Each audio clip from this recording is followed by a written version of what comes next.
Oh, I did begin recording. Were you ready? Yeah, I don't know when you did it though. No, you didn't say anything since I started. Assalamu alaikum, everyone. Walaikum assalam. I mean, you are talking tired. You look tired. You don't look tired, to be fair. But you're definitely talking tired. I slept I'm 6 hours, bro. Like, bro. should be feeling okay, but Nah, 6 hours is not enough. I think that's how much I slept. Not enough for me. I like your jacket. Is Oh, it thanks. denim? Is it like what kind of material is that? Is that kind of the listeners? I'm gonna do it for the audio only. Is that ASMR. Mind Heist ASMR? Listen, what if we start a Patreon, right, to do random things that people want, like ASMR, Mind Heist ASMR? It'll be a true they Mind pay Heist us, experience. and in Yeah. return we They get do their requests basically. Yeah, we do crazy ASMR videos. Just ASMR or like any request? No, we could do a tier system, right? We could do stuff on there that isn't just the podcast. We Right. could. So we if you could pay do- like 50 a month, then you pretty much have control over our life. Yeah. Why are my kids screaming so much? It's not that audible, bro. Don't worry about it. Well, I might as well just get them in here. I might as well sit them on the No, that's desk. too far. It sounds louder for you than us, I think. That's because I've only got one. So one headphone is broken, so I only can ever wear one. And I think it's giving me this false impression that everything's louder than it actually All is. right. Apologies to the listeners. Bro, This let is me like- say this before I forget. So for those watching the video, yeah. Yo, I saw that. So my wife is like a comic artist, so she's published this comic book, like compilation of all her comics. That you can find, you can get like a really good taste of it on Instagram, all the comics. But now it's like printed form, and you know what, bro? Like, you've seen it, I guess, right? Like some form of it, and it's really good, bro. Like, it's the type of thing that I think it would be good for, like, I don't know, like 7, 8, 9-year-olds kind of thing. I mean, I know my wife always does it thinking that it's for like more like 20-year-olds, but maybe it is as well, right? But and it's part of the comedy and the stories only an older person would get, but nonetheless, I do think it'll be good. And you know, people always talking about, you know, like these Japanese comics, you're not going to see Muslims in it, you're not going to see the topics being around, you know, stuff that Muslims live in life, yani. Yeah. So yeah, check it out. It's available for pre-order now. You can find it, I think, if you go to the Instagram, which is Lala Artwork, Lala Artwork on Instagram. I'll put a link as well in the description. But yeah, bro, like look at the, like it's good, bro. It's like full color and stuff. It's impressive. awesome. Like the printing is good as well. I really like the font style and the speech bubble in. It's not it's not a traditional sort of setup, so I really like it. It's quite eye catching. Look at that, bro. You know all these like faces, these typical faces from. Bro, it's you, bro. Every single one of them is you. You know it. No, but I'm saying that, you know, what do they call it? What's the Japanese comics called? Mangas. Manga, Oh, yeah. manga, yeah. Like that is manga, innit? Yeah. That's like the certain faces they always yeah. do. Yeah. Yeah, very good, mashallah. Yeah, so Lala Artwork. I think for the rest of the episode, we just do like answer questions because they have been piling up, at least in the email. Yeah, go for it. Let me get I don't know if I can. My phone's on the other side of the room. I don't know if I can do the Curious Cat from here. Maybe I can. Yeah, we should see if there's anything there as well. So the first one is from Marwan. Assalamu alaikum, brothers. I'm a French student. I've discovered your podcast a few weeks ago. I really like it, even though I don't understand 100% of things. May Allah help you and let you continue to do what you're doing. Actually, I'm very interested in investing. Oh, didn't we answer this one? I'm doing biological studies, so it's not my field. Yeah, we did. We answered this. Okay, I need to reply to it and say that we did. Then we had one. Assalamu alaikum, Amin and Akhi. We had a question that's been on my mind for years. I never talked about it before. Get ready, brace yourselves. This is a Mind Heist exclusive. No, bro, this was the one. Oh, this is the one. Taboo topics episode. We answered all this already. Damn it. Okay. Not exclusive. Okay, hopefully the next. You know, I use this mic for work and like work meetings, and everyone's jealous. Everyone thinks I'm so extra. They're like, "Whoa, why have you got? Why are you like a DJ or something?" I'm like, no, I just, Yeah. Bro, I'm not gonna tell them listen to Mind Heist podcast. No. Well, so they see the microphone arm as well, yeah. Yeah, they're like, what's all of this? Why have you got all of this? I'm like, You say, I want to do my job properly. Yeah. Pay me more. Yeah. Pay me what I'm worth. Yeah. The next one is also one I think we've answered. This isn't going very well, is it? No, it's not, man. Okay, so Rashid, he shared a video. Okay, this was that whole... Did you come across this? This Gabriel Romaani guy was talking about the whole Mufti Menk and his knitting and his... Yo, I've had like a whole 180 with that guy, bro. Okay. So like, initially when he did the Mufti Menk thing, yeah, because that's how I first sort of came to know of him. I was really like irked by it, and I think I felt like we spoke about it, didn't we? I think I alluded to it without actually mentioning him by name. And then like, you know, I remember put a tweet out about it, and it kind of went semi-viral. Indirecting. Yeah, and then I was like, oh, whatever. And then like, do you know what I said? And I spoke to a brother in the group chat, and there was a big debate actually in the group chat about this. There was a big debate because some of us were like, yeah, it's not that big of a deal, and it's all quite, you know, it's all, what's the word? It's all a social construct, a lot of it, because, you know, knitting used to be a particular acceptable thing. Just to give some people some clarity, context. That's the word. Mufti Menk a while ago put out a video of himself knitting, and he was talking about how he was teaching his kids and something that he used to do when he was younger. And then this other brother, Ustad Gabriel Romaani, put a video out, a short video, somewhat criticizing that kind of thing because it's not very it doesn't promote masculinity, and it's not what we need in the ummah. We need more, you know, masculinity and more promotion of that sort of stuff. So you know, based on that context, I was quite upset that why are we making a big deal about this when there's actually plenty of other good things going on? Anyway, fair enough. But then there was a debate in the group chat about it. Some brothers are, you know, very macho and very like, yeah, I agree kind of thing. Maybe the way he said it was wrong, or maybe the whole point of doing a video wasn't necessary. Others, such as myself, I was just like, I just found it hilarious that we were having this discussion. One of the brothers, I bought him a knitting kit for beginners and sent it to his house. So he received it without knowing that he was going to get that. And he was like, oh, I'm just going to give it to my daughter. And I was like, no, bro, like, come on, I gave you a gift. Come on, knit me something.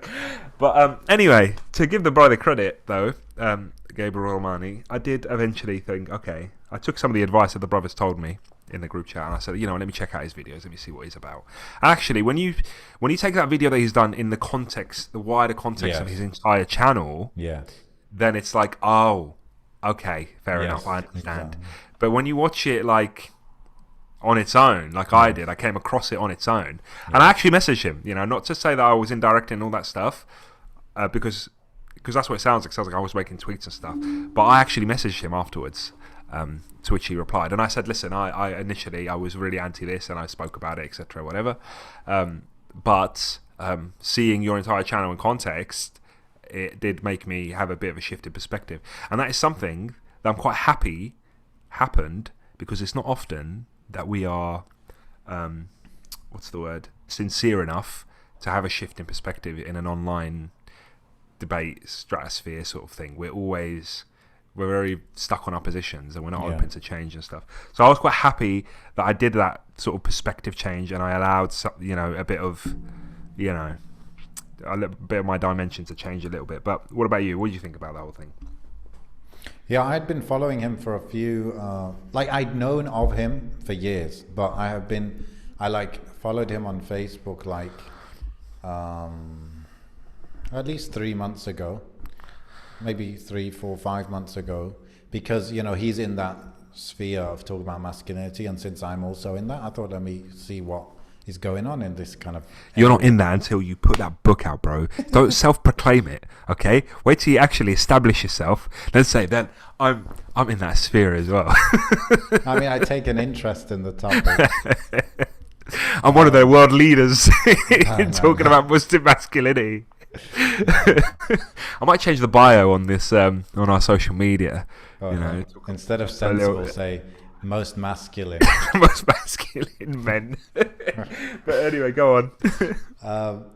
So I already knew the context of because he's said these kind of things in the past, and my view on it is like I agree with his overall thing, like you're saying, the whole context of it, because he's like saying like overall as a culture, everything is being, everyone's being emasculated, everything's being feminized, everything's like, and no matter how you define masculinity, because there will be like different ways people would define it, no matter how you define it, it's almost, no matter which way, it's being reduced, right? So, and like, then he's talking about the whole thing of like, because he lives in Malaysia, and he's like talking about dealing with kids who have like, homo kind of tendencies and all these issues, confusion around gender and all of that. So he's saying within that context, like, why don't we have like our shuyukh, our leaders, why can't they just put out a strong message of saying like, this is how we should be, instead of catering to that kind of world direction where everything's like more feminine, more feminine, more feminine. So I agree with him in that sense. But when I first saw this video, I didn't know it was going to blow up and all that like it was. Yeah, I just saw it and I was like, I kind of find it a bit typical of his kind of point of view that he does define masculinity in a way that I feel is a little bit petty, a little bit going in the details, but it's restrictive sort of thing, or reductionist sort of idea. No, like saying if you come to me, you say, it's not masculine to knit. I feel like it's almost like it sounds silly, and it is a little bit silly because we don't need to go to that level of detail to define what is and what isn't masculine. It's more like this is the way I look at it. Like, for example, cooking. If I go and say cooking is not masculine, right?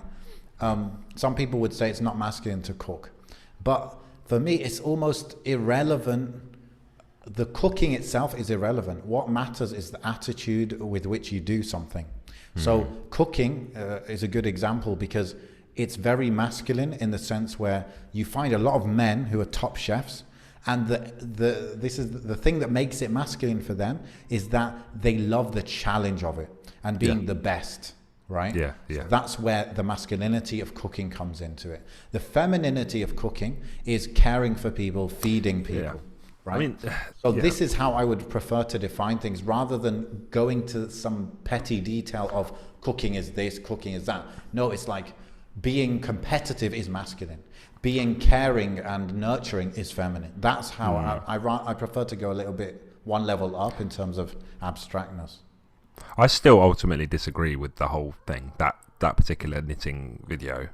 Just because I see it in context doesn't mean I don't agree. I agree with it, because it depends on so many factors. For example, like, I think he mentioned about why do we do horse riding, or why not focus on those kind of things. And although those are the things that the Prophet ﷺ sort of mentioned specifically in a hadith, masculinity isn't restricted to just those things. In addition, horse riding, for example, like where I live, horse riding is known, because I live, not far from rural areas and stuff. Horse riding is very well known to be a female thing. It's like, it's only women that tends to do the horse riding and stuff. And the very British sort of horse riding outfit with the tight trousers, white trousers, and a bit of like it's for rich people as well. Yeah, and like this particular hat that they wear and stuff. But it's always women, and always known to be women. And all the people that studied like equine sciences at school and at university, mostly a majority of women. Because I remember I used to go. A brother of mine used to work in a farm/college. It was like an educational sort of agricultural farm, but they had a section for equine studies, and it was just all women that used to study that. So, but can you see the difference here? Like, that's a very well-known woman thing, but then if you go to the Arab world, well, it's actually known to be a very masculine thing. And I remember saying to one of the brothers in the UK, I said, "Oh, you do realise, like, horse riding outside of London, because you don't really have horses roaming around London, horse riding is well known as a female thing," and they didn't believe that, because they're very much immersed in this bubble of Islam and bubble of what, you know, what's socially acceptable. But not just that, but when it comes specifically to the knitting thing, it's in what context are you seeing it? Because when I think of a man knitting, I'm thinking, you know, somebody of age, somebody, or, you know, somebody who's got grandkids, someone who's got children, somebody. I kind of make it akin to like someone who's tailoring, right? Or when you go to, like, when you're in Algeria or you go to Tunisia or Morocco, whenever I go to a tailor, it's a man. When I go to somebody who's doing textiles, it's a man who's in the shop. Like, you know, I put it in the same category as like old watchmakers or watch repair guys, you know, just sitting there doing their thing. Yeah. And this is traditionally what, you know, when I looked up the history of knitting, it came up as like, you know, sailors used to learn how to knit because that's what they used to do out at sea. Because to the sail, so to repair things, etc. So ultimately, I said, you know, it's a pretty cool skill. He's doing it, and he specifically mentions that he's doing it because he used to do it when he was younger, and because he's, you know, he wants to sort of do it with his kids. Allah knows best whether he's got boys or girls. Maybe he was doing it with his daughters, and it's just a bonding exercise with them. It's not the end of the world. But just because he did that doesn't mean he doesn't do anything else, because some other brothers responded, showing videos of him shooting clay pigeons, showing videos of him riding horses. Like, one of the brothers knows him very well personally, and he said, "Listen, I know Mufti Menk, like, on a very personal level.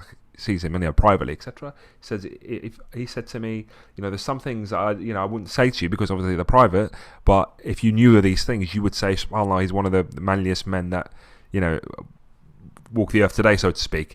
So, but yeah, I think contextually it's problematic, and I think we often see things and we're victim to just reacting based on that bubble or that thing that we see, you know, that moment, so to speak. And to be fair to Gabriel, like, he did kind of afterwards, he said, for example, he said about the whole tailoring thing. He's like, if you're a tailor, that's not what I'm talking about. And he said stuff like, you know, maybe the way that I was emotional in my video, that was incorrect way to address someone like an elder and this and that. So he did say that, so that's good. But I think I agree with you in terms of we shouldn't be focused so much on the details. It's more the attitude around it. I think the context plays such a big role. The context of what topics he talks about usually, and then the context like you're talking about, where if you're making a living out of this, then it certainly wouldn't be like feminine or seen as feminine. So that was my argument. My argument with some of the brothers was like, to make a living, it has to start somewhere. You can't become, you know, someone who sews or a tailor or whatever without first starting at home or starting, you know what I mean, out of nowhere. And these skills get passed on over time, and they get developed and they get nurtured. So it's not like you can say, "Oh, I'm making a living, by the way," or "I want to make a living out of this one day." You might not even know. It becomes masculine. Yeah. So, but you know, I think I've been a victim to that kind of thing where you're immersed in an environment, and that environment will shape your understanding of the world. So, for a long time, you know, I'll admit this openly. For a long time, I had a very preconceived notion about homeless people, because every single homeless person I dealt with was awful to me because they came to our attention, right? So for a long time I was like, "Oh, don't give money to that homeless person because this is what they do to it. This is what they do with that." And then I realized I had to step back, and I realized, because I was looking in the city and I was like, you know what? There's so many homeless people in the city that I've never spoken to in my life. The only ones I've spoken to are the ones that are in trouble or the ones getting into trouble. And I realised, that's shaped my understanding of the homeless community in this city. So I had to actually realise, look, there's so many, unfortunately, there's so many homeless people that I've never had to speak to, never had to deal with. They keep themselves to themselves. They just, live day by day. And I was like, you know what, subhanAllah, I need to fix that in myself. And similarly, I'd argue maybe that's what's happened with Gabriel, is that he's immersed in this coaching, this counseling environment where he's constantly battling and constantly dealing with the social ills and the social issues of young teens, of maybe adults, of all these people that he's counseling. And then to him, it's like, okay, this problem is prevalent, this problem is clearly all over the place. It's shaped his understanding so that when he sees a video like that, he can't help but react, because he's dealing with the weight of all the social issues that we don't necessarily deal with on a day-to-day, because all we care about really and deal with is ourselves, That's there's some cognitive bias. There's some name for what you're talking about in terms of, I think it's called like exposure bias. Like whatever you're exposed to, that's what you assume the whole picture of the thing is. But I think we can agree that it would be good to see more of these du'at and shuyukh kind of, instead of fully embracing this whole feminist thing and pushing, this is one thing Gabriel was saying, which is true. They're like telling women to be strong, women be independent, women, and they never say that to the men. So it's like, whereas the men would be the ones that we need first and foremost to have that strength in order to be like the leaders or whatever. They're just like, a lot of them, or whatever, illa man rahimallah, they're just pushing that whole feminist thing, and there's no balance to it whatsoever. Like I think it's a wider problem with the internet in general, because we're all, our exposure, what we expose ourselves to and what we see, because any narrative you're after, you'll find it. And especially now with algorithms and stuff, you will be in an echo chamber with whatever you're into. So there was this big hoo-ha when the Trump and Biden election thing was going on, and how Facebook's algorithm would market and advertise and sort of create more engagement for push basically right-wing stuff to right-wing people, right, and same left-wing to left-wing people, and it gave the false illusion that the support is way more than it actually is. It would skew it. It's making you think, oh, this is how the world is. Look how many people are supporting this, because I'm getting it pushed to me all the time. So it's similarly like, my let's say my subscriptions on YouTube for the Muslim channels that I watch are not as broad as maybe others. But because of that, I get very sort of niche, specific, like-minded, people that are pushed to me. So when you say, oh, there's this pushing of this particular agenda or that, I'm like, well, I don't really see that often actually. But it's because of what I've already engaged with. But for other people, maybe there are, more, I don't know, liberal, quote unquote, Muslims, and that's all they're seeing as well. So yes, it's going to be pushed to them. No matter what you consume, that's what's going to be pushed to you. So in fact, it kind of goes back to the age-old saying in the Quran, where Allah subhanahu wa ta'ala won't change the condition of people unless they change themselves. It's what you're going to be interested in that is going to shape the echo chamber around you. And I don't see those things myself, but what I'm talking about is the biggest and the most followed and the most popular figures. They do have that kind of... I don't know though. I don't know, because... And the truth is... Maybe because I just don't watch them, Yeah, the truth is like, if they don't do that, they're gonna, find difficulty, because there is definitely, these influences and pressures in play. There's a lot more context, isn't there, to what people can say and what they can't, and getting cancelled and stuff. Like, okay, this is another thing, for example. So a video that I saw that he did, which was quite interesting. He went into a Borders bookstore in... Who's this? Mufti? No, Gabriel. Oh, okay. Ustad Gabriel Romaani. He went to a bookstore in... It's Malaysia he's from, I believe. Is that right? He lives there, yeah. Yeah, so he was there...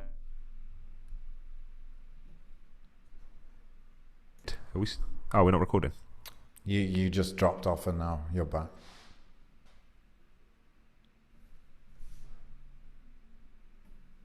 No, you just said he went into a Borders bookshop in Malaysia. Yep. And I think he found a book there that was on display that was essentially promoting, same-sex relationships or whatever. And he said this is against the Malaysian constitution, so it shouldn't be here, and obviously it's against the Sharia or whatever. So he took the books to the actual front desk and he made a complaint, I think, and then they got rid of it. They got rid of it from the shelves and stuff, and he was quite happy that happened. But then it's like, okay, but you're speaking from an area of quote unquote privilege that you can do that. Do you understand what I mean? Like, you can challenge that, and you will be backed up by the Constitution to challenge that. Yeah. But anywhere else in the world, most English-speaking da'is don't have that privilege, where in their environment they can speak so openly like that, or they can make changes like that, without the vast benefit they do have being absolutely made redundant because they get cancelled, right? So you have this battle, I'm sure you'll have this battle where imams, where speakers, where da'is, they'll be doing a lot of benefit in all sorts of areas, right? But that one thing, if they make a mistake or they get cancelled because of one thing, and I'm talking about cancelled by Muslims, I'm talking about cancelled by, by governments, institutions, organisations, they get shut down, then all of the other streams of benefit they had will just disappear, you know?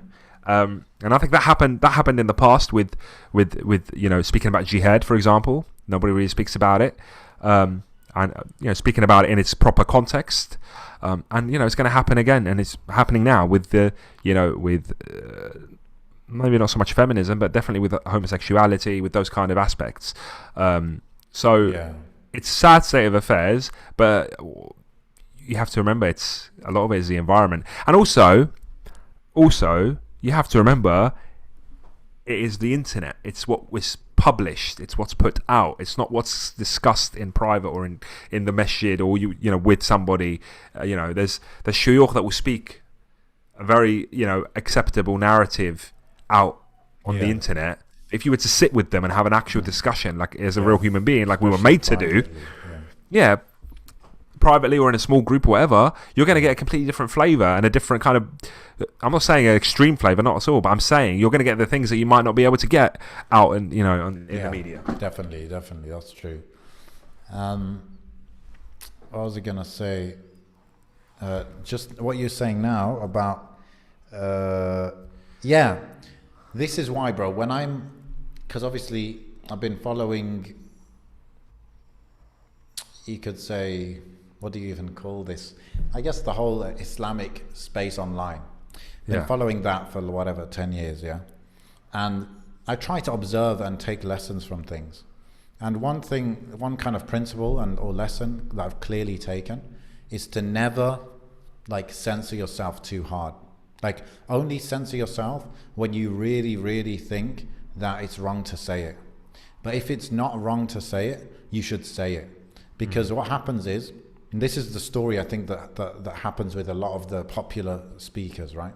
Is that they for whatever reason, they maybe get to know someone who's got a big platform. They bring them onto the platform, they give a talk, people love it. They put it on YouTube, then people love that. Then they start getting invited. At some point when they're doing these talks, they get a slap on the wrist, like, you shouldn't say that. Or before they go on their talk, they'll be like, oh, make sure you don't mention this.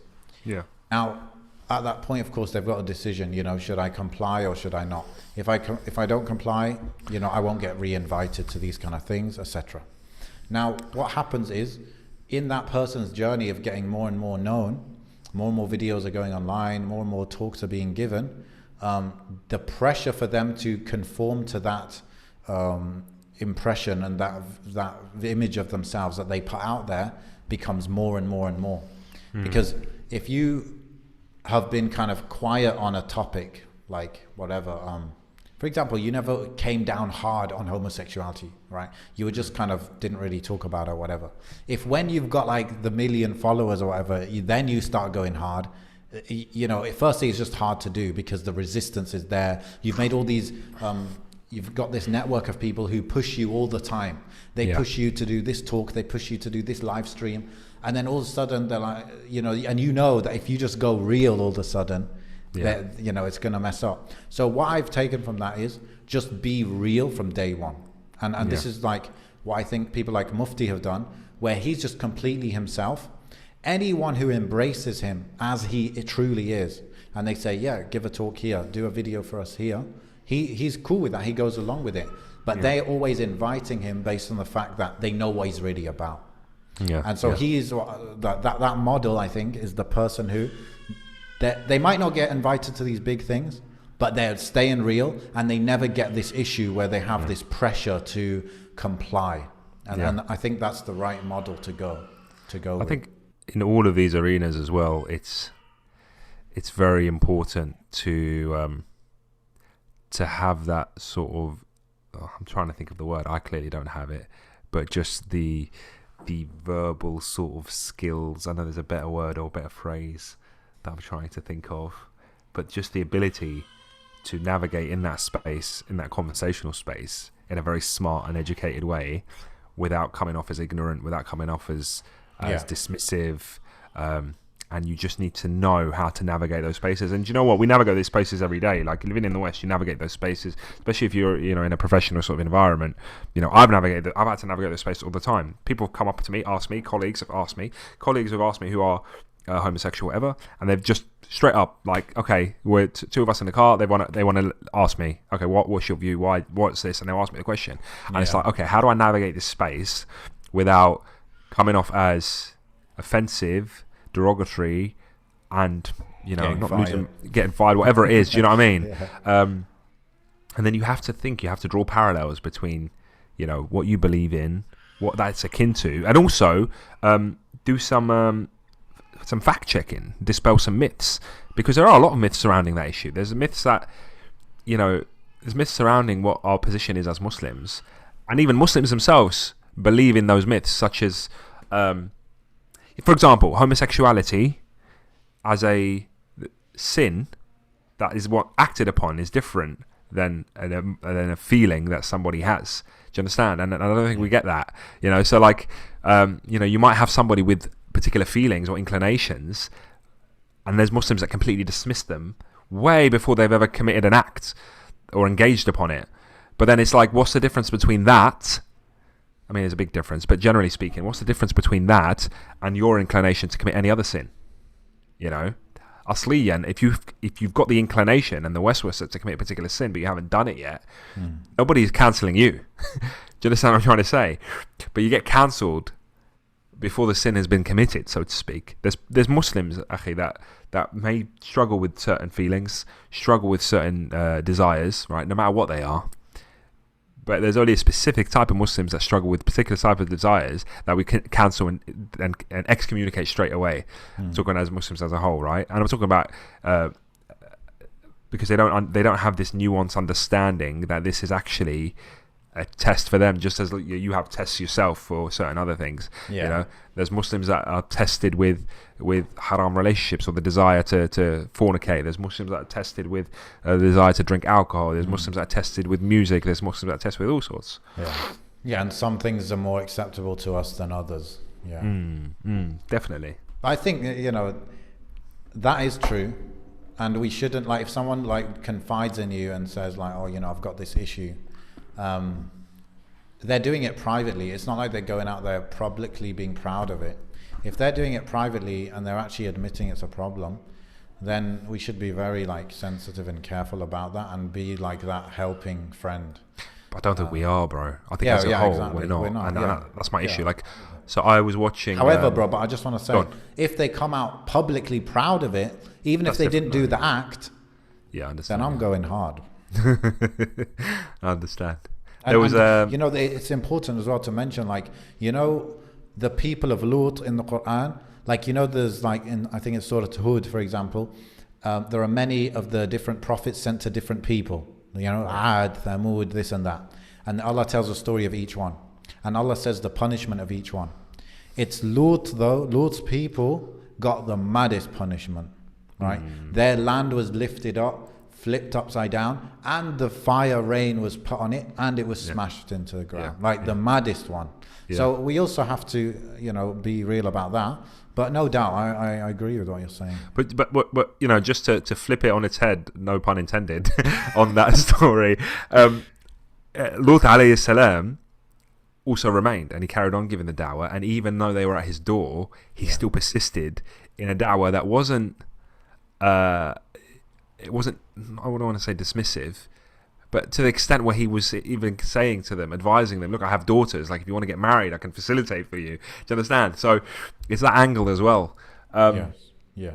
But ultimately, look, Muslims have to understand that, especially now, like, oh my God, the stuff that's happening, every day I realise I'm one of those people that he's getting older and the world's changing a lot around them, and I'm stuck in my ways, like an old dad would be, right? Okay.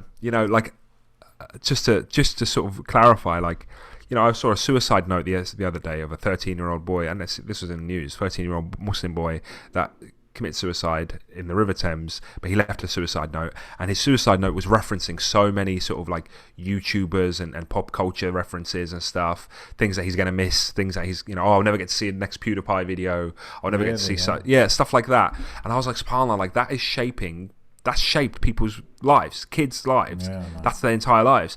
But I'm so disconnected from that having such a heavy weight on my life that immediately I'm not going to be able to relate to these kids anymore, right?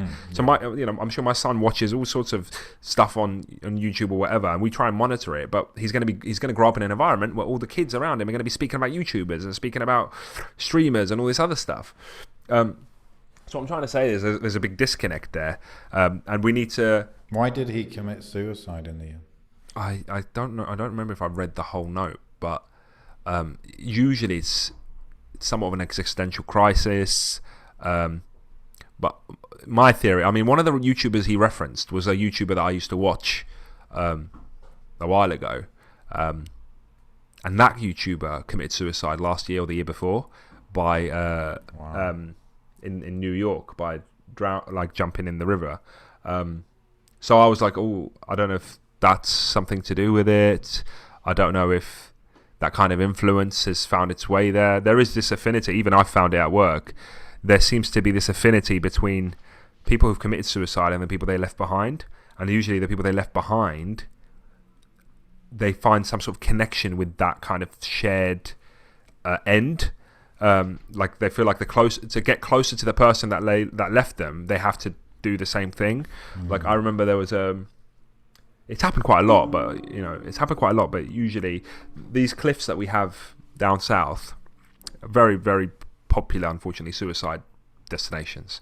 And a week doesn't go by, at least in my local area, not just the whole, because the cliffs go all the way to Dover, but in my local area, a week doesn't go by without 1, 2, 3 people coming from all sorts of places. A lot of them locally, but sometimes all the way from London or further just to come down here. But a lot of the people I've engaged with, I've spoken to people on the cliff edge. I've dealt with people on the bottom of the cliff. I've dealt with people that are dead, that have committed suicide. But a lot of them that are well known are people that, and when I say well known, there's a lot of people that go and they never do it. There's a lot of people that contemplate and never do it. There's some people maybe they unfortunately seeking attention. That's the kind of way that they seek attention. But there's also people that are battling with that kind of desire. A lot of people that do, always, time and time again, they know somebody that has, they had a friend that did, they have a family member that did, and there's a fixation there on trying to find a common ground or a means of communicating or trying to feel how that person felt, because you could stand on that cliff edge and you could think, my friend so-and-so must have been standing right here. This must have been exactly what they were feeling. And then you develop some sort of subconscious connection there. Yeah. It's like, I wonder how they felt afterwards. And then there's obviously that curiosity, because this is stuff I've got from talking to them, that there is a curiosity of what is next.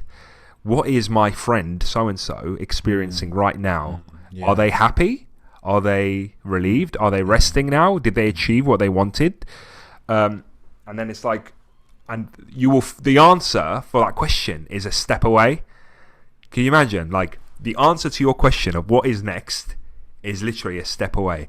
And they say curiosity killed the cat. It's kind of like that. It's like if you're so fixated on your existential crisis and you think everything's a mistake and you can't figure out, not mistake, but everything's like happened per chance.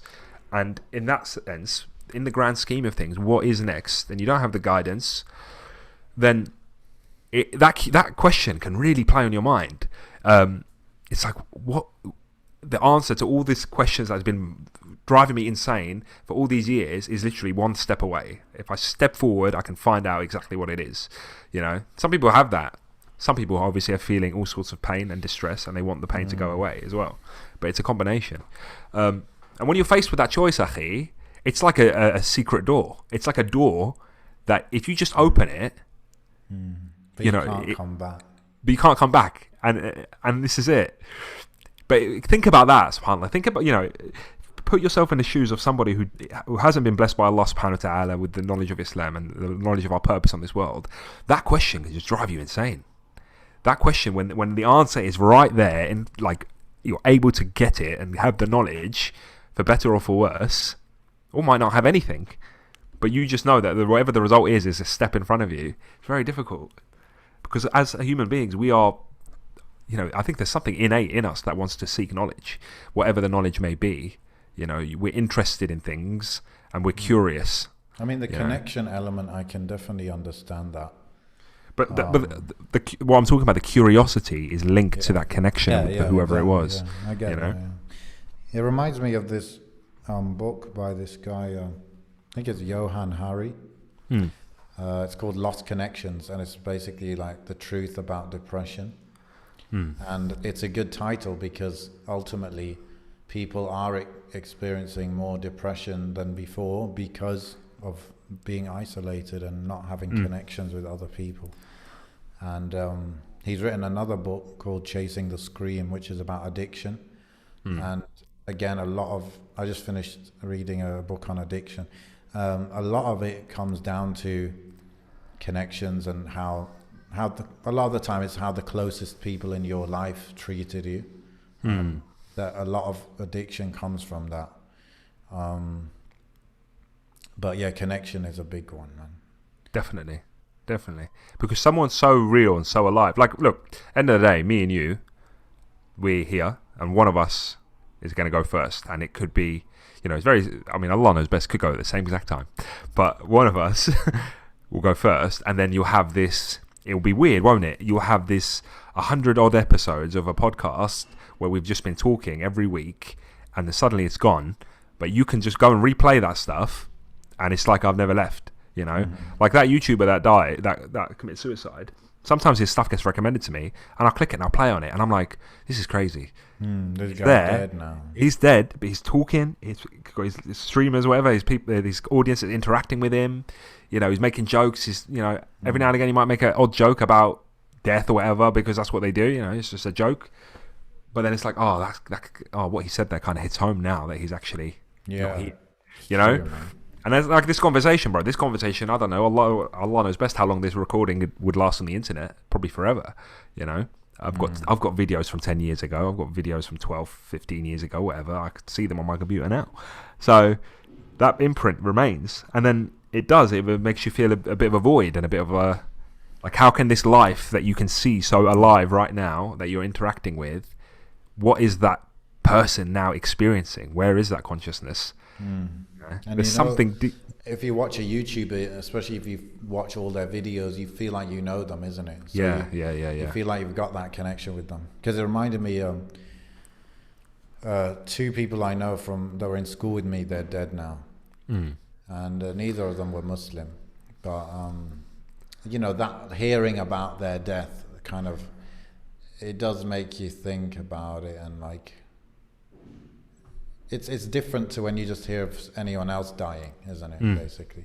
And actually, I just remembered, one of them, he used to play rugby with him. He was maybe 3 years younger than me, so he wasn't exactly in my class, but he actually died from overdose or something. And like, I believe, he died in UAE, bro. Overdose. Like that. When I was in school, that was completely unheard of. It wasn't like, I don't think it was any traditional drugs. It was more like the kind of stuff that you find in pharmacy or whatever. But damn, man. Damn. But I think kuffar as well, they really struggle with death a lot, man. I've been shocked to see the reaction of a non-Muslim to their family member dying, and then my cousins, like their parents dying or whatever. Like, I've seen that, and it's very, very, very different. Yeah. And I wonder, like, really, like, I really did think about this, bro. Like, okay, the fact that we believe in qadr, the fact that we know what happens after death, the fact that we can hope for the maghfirah of Allah, the fact that, they're Muslim, they could go Jannah, they're going Jannah, right? Is that alone, that information that we have, is that alone enough to help us deal with the death, and I guess it is. Yeah, I think so. But sadness is natural, and even the Prophet sallallahu alaihi wasallam, he cried at death, and he, when he lost his son, and he said, sallallahu alaihi wasallam, it's a rahmah. This feeling that we have is a rahmah from Allah subhanahu wa ta'ala, that we feel sad when somebody parts us. But to completely lose hope and stuff, it does say something about. What I'm talking about, bro, is like having your life kind of wrecked for years. Yeah. And just not being able to kind of think of anything else for years when someone close dies. But it's how much we've invested into that relationship and how much we've relied on it.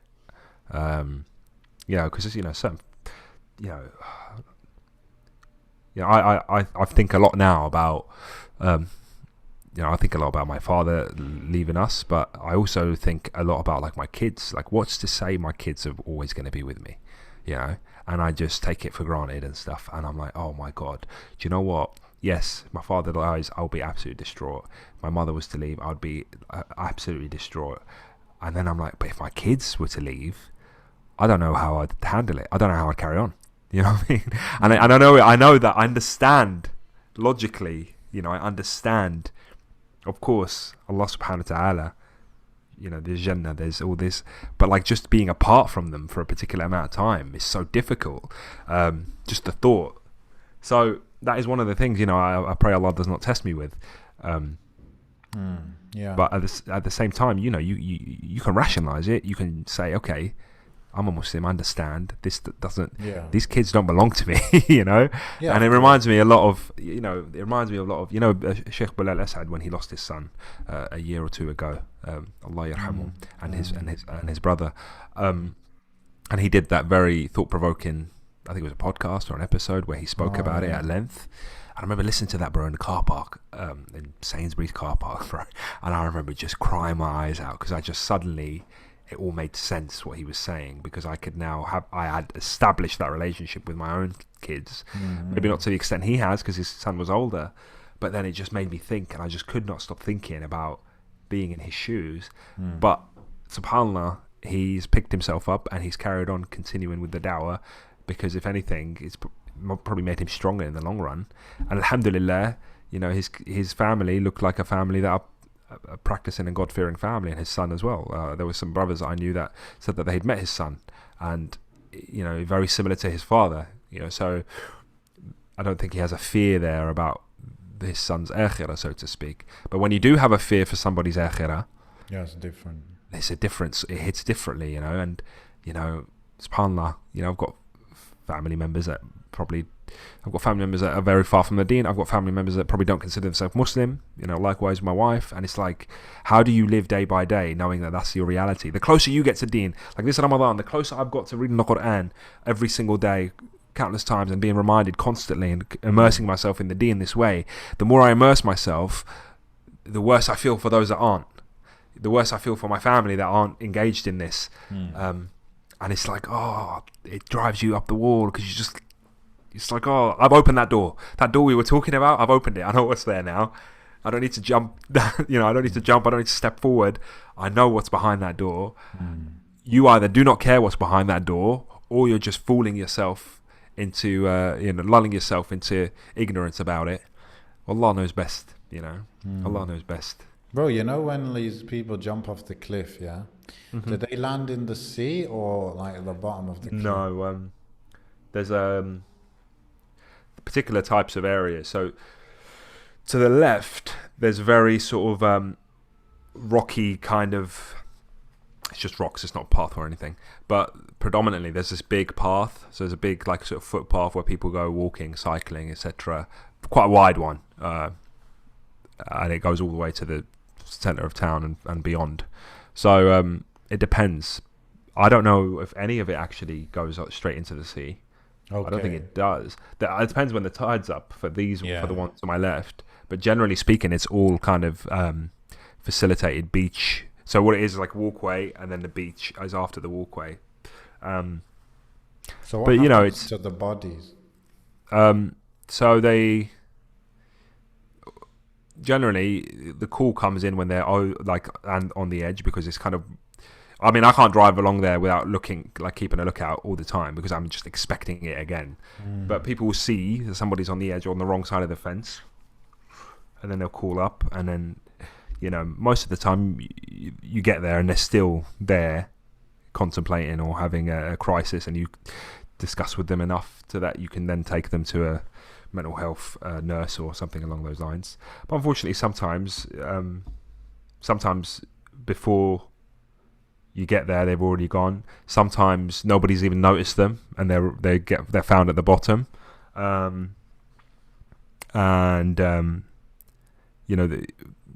Attend paramedics try and do what they can do. A lot of the time they can't, or sometimes if they're still conscious, you can often get like a air ambulance comes down. I've seen that happen a few times. But so sometimes they're still conscious. Yeah, so there's areas where the cliffs aren't like a straight drop, or they're not as high. I've seen some people just absolutely snap their legs, but they're still conscious and they survive. I've seen obviously broken bones and stuff, but then they carry on. But a lot of people don't make it. A lot of people, depends how they land. The last one I saw, the guy had just cracked his head open, like fully, and it's difficult because I think what the reason that one stays with me a lot is because usually when I deal with that, I deal with the initial thing. We recover the body. It goes to the I don't actually know exactly that kind of thing. I kind of just call the people that I need to call, and they come and kind of take care of that, right? But what hurt me about that one is that I went and dealt with that, and then I had to figure out who he was, and then I found a place where he lived, right? So I found where he lived, and then he had keys on him.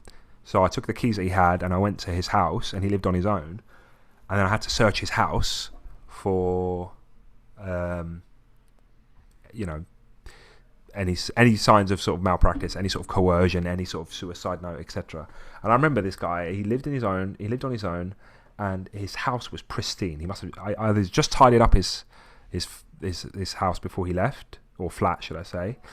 And it was like there was pictures of him and his kids everywhere, just for him and everything was tidy, everything was clean. I remember looking, and I couldn't find anything. And I said, okay, there's nothing suspicious here, fine. And I remember my colleague was still looking in another room, and there was a chair just like this one, computer chair. So I sat on the chair just to wait for my colleague. And then as I was sat on the chair, I looked at the keyboard, and I just noticed there was like a tiny strip of paper under the keyboard, on his computer keyboard. I was like, oh, what's that? I lifted the keyboard up, opened it. It was a suicide note. So he put it there quite discreetly. I read it, and it's essentially he'd split up from his girlfriend or the mother of his children. He could never get over that. This is kind of what he wrote in the note. He could never get over that, and he feels like he's a horrible father, and he felt like his daughters deserve better than him. And it was a very difficult one to understand, because if you were looking around the house, all you would see was pictures of him with his daughters, who are very young, but all over the place, like at zoos, at theme parks, at the pier, all sorts of things. You know what I mean?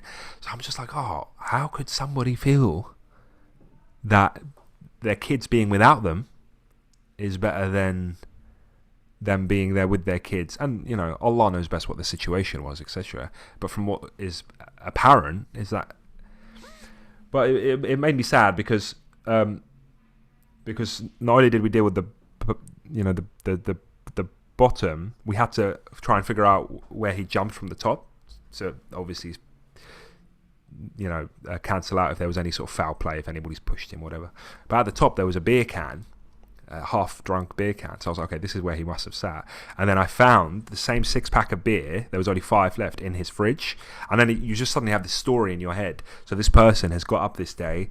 He's either tidied his house or it's already tidy. He's taken a can of beer from his fridge. He's got on a bus to the other side of town.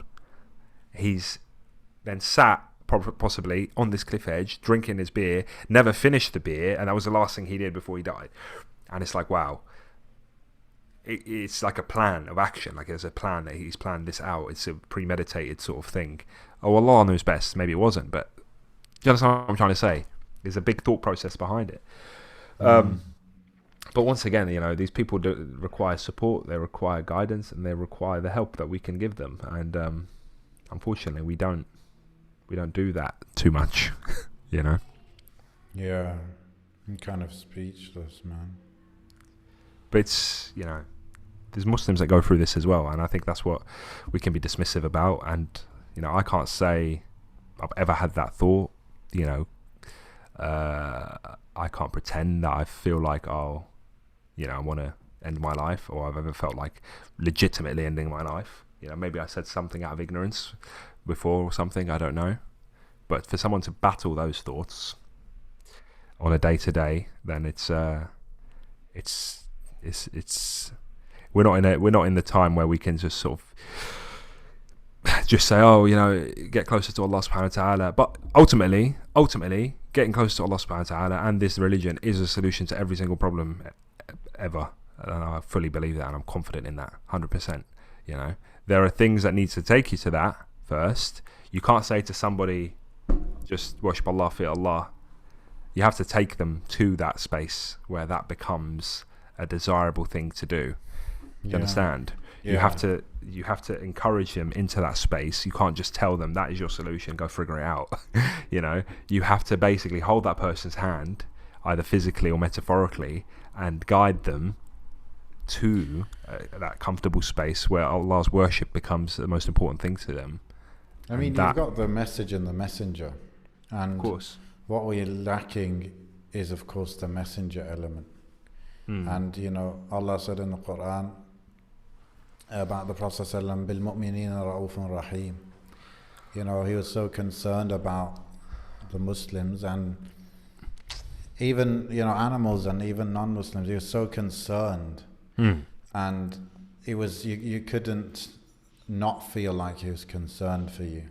And I feel like these people, whether they're Muslim or non-Muslim, that are killing themselves, or they're depressed, or they fall into addiction, is because of that. Like, they don't feel anyone's concerned about them. It's all to do with the connections and the relationships. So that's why you probably do find people who have some decent level of connection to Allah, but they still might fall into one of these things. And it's not because their relationship with Allah is bad per se, it's because they have no connection with people, and the people around them are just, whatever's happened, it's happened because of relationships somehow. And that's why it's like, you're right, of course. Like, let's be real, like a society where on average, like, people are decently following Islam, you're going to find very, very low suicides, of course, right? You would probably find that. But what it requires, I think, is the person themselves, they have a good connection to Allah. They're living according to what Allah's revealed.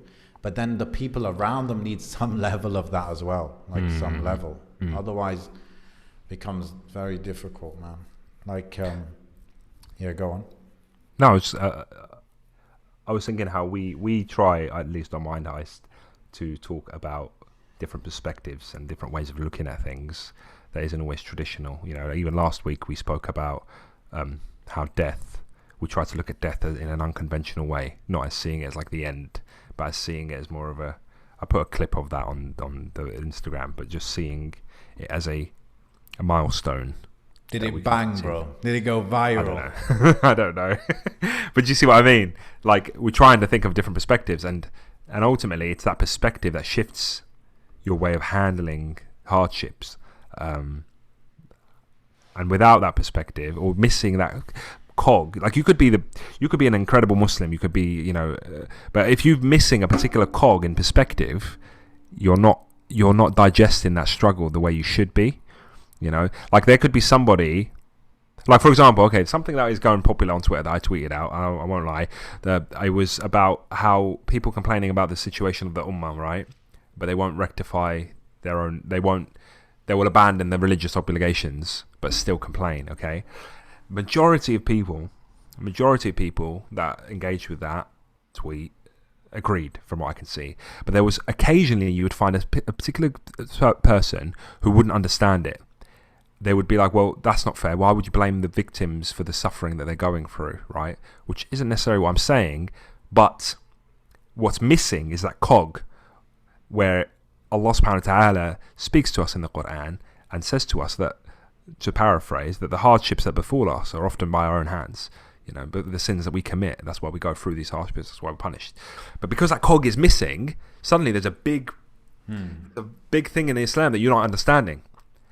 But the person that said it appeared, visibly religious, and appeared, and I checked their profile out, doing charity work, humanitarian work, appeared very religious, etc. But because that one cog is missing, suddenly there's a void in your understanding there, and if some hardship or some trial or test comes and targets that void that you have, it can literally, it's like a house of cards, it can just break you completely.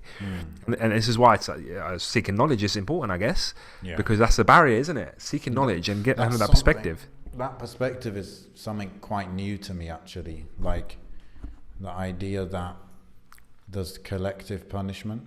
So Allah might punish a whole village or a whole people, whatever, because of the sins of some of them. And the distinction, though, is that that punishment, it only is limited to the dunya. You would never, because also Allah says in the Quran, وَلَا تَزِرُ وَازِرَةٌ وِزْرَ أُخْرَى.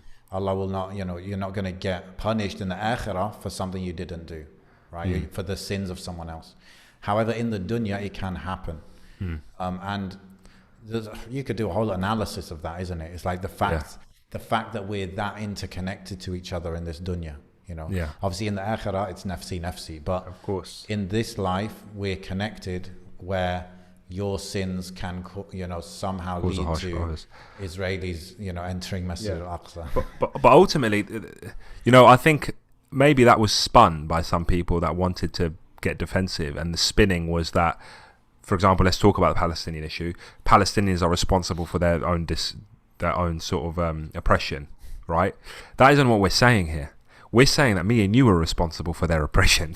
That's what I'm trying to say. Yeah. I'm saying that it's my sins. When I see stuff like that happening, I'm not saying, oh, if only they prayed, or if only they did this. That's between them and Allah subhanahu wa ta'ala. I'm not making that judgment on them. I'm saying me. I'm saying me and you, yani, here. Yes. I'm saying that it's my, me not going and praying Fajr in the masjid, or me being late for this, or me not doing that, or me disregarding that. I'm the reason why that's happening, and that's the message that we need to send home, and that's the biggest message that's one of the biggest messages that you get from reading the Quran, for example, from taking that accountability from that ayah. Yani, it's not about, oh, they did bad, so it's them. We're all one ummah. So ultimately, what happens in Rohingya, what happens for the Uyghurs, what happens in Palestine, what happens in Yemen, in Syria, I'm thinking, no, that's me, that's my fault. I'm not saying it's their fault. Allah knows best what their situation is. Allah makes that judgment. I'm saying it's my fault because I know myself. Bro, when there's a certain group of Muslims that they will, they know this principle very well, right? Yeah. That you could, your sins will affect others, etc.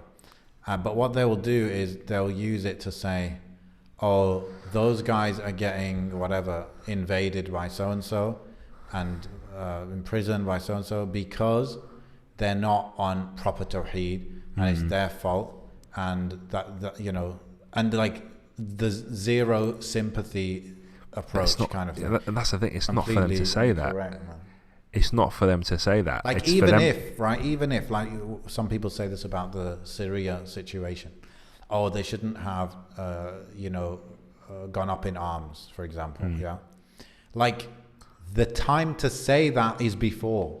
Yeah.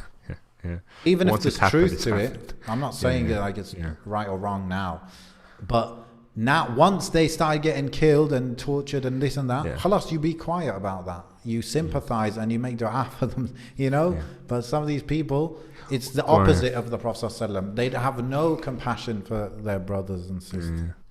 I think ultimately you got to remember as well, like, let's say, Lo Faradna, for the Syria example, a handful of people took up arms. Does that make everyone else that it was suffered accountable for that? Exactly. Because it's very likely. It's very, very likely that in that situation, a small handful of people that have access to weapons will use them. Not everyone's got access to weapons in their and they're going to use them in that situation. Oh, in no, fact, but in their hearts, if they had weapons, they wanted to do it. well, This is like it's a sort of done to the maximum.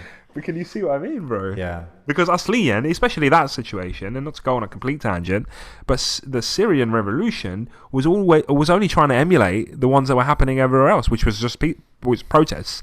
Whether you agree with the protests or not, you know, I'm a particular type of person that I wouldn't necessarily be in that environment, right? But there's other people that would. But just because some people took it to another level where they started using weapons, doesn't mean we can now just say, oh, everybody, the Syrian people are now responsible for their own downfall in that particular they're probably sort of doing context. shirk in the protests, and they probably. But what is happening is that we are doing shirk. So what's to stop? If with that context, what's to stop us getting punished for our sins?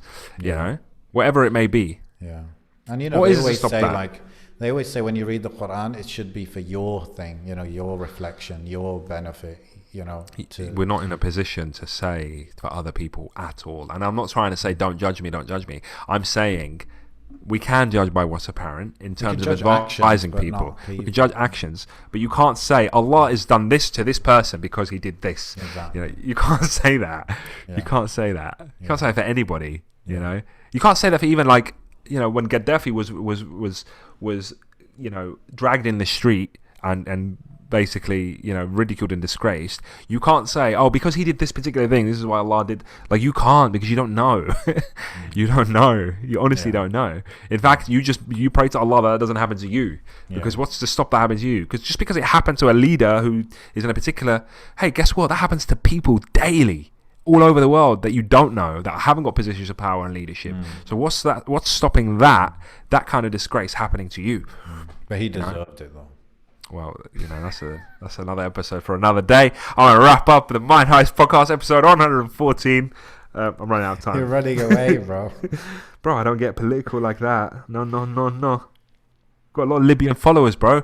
Our brother's in Libya. Abdul Hamid. And his whole class is listening to this episode, bro. Maybe he can come and discuss. Nah, let's not discuss it. Let's leave it where it is. Alhamdulillah. Right, bro, I have to go, honestly. We went too deep. Alhamdulillah. You know what? Answer the questions. Yeah, we kind of answered one in a way. But somehow we went from knitting to suicide. Hey. The world is all interconnected. Yeah. Anyways, I think something good for the last few days of Ramadan, if people are listening to it still in Ramadan.